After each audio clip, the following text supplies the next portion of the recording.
Alright guys, J Motors TV. Eto, may nadaanan tayo rito mula naman sa Bodge Motorcycle Philippines. Isang underbone na motorsiklo guys. Bodge Storm 150. So bigyan ko kayo ng very quick update kung ano nga ba tong motor na to. Yan, meron tong 149.6cc to be exact. Single cylinder DOHC. So may max power na 15.42 HP at 8,500 RPM. Pagdating naman sa kanyang max torque, meron tayong 13.5 Newton meter at 7,500 RPM. Meron tayong bore and stroke na 57.3 by 58. Compression ratio 11.3:1. Para naman sa kanyang curb weight 123 kg at may fuel tank capacity na 5.8 liter.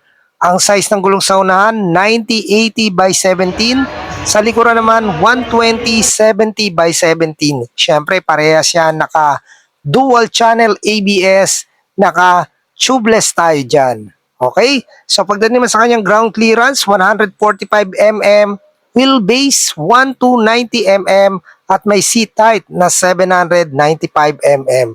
So guys, LED lahat ng ilaw na pwede mong makita sa motor na yan. So equipped din yan ng USB charging port.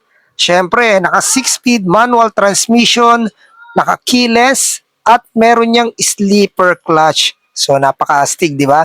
So guys, may tatlong kulay yan ha. Kung kailangan nyo ng ganyang unit, meron niyang tatlong kulay. So ang presyo ng motor na yan ay 120,000 pesos. So mabibili nyo na yan sa lahat ng Bodge Motorcycle branches, through cash or installment.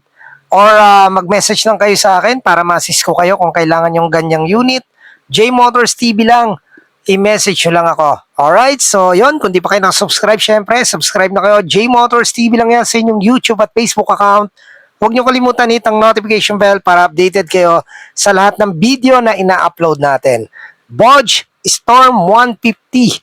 Astig, di ba? Ride safe. God bless you all. Peace out.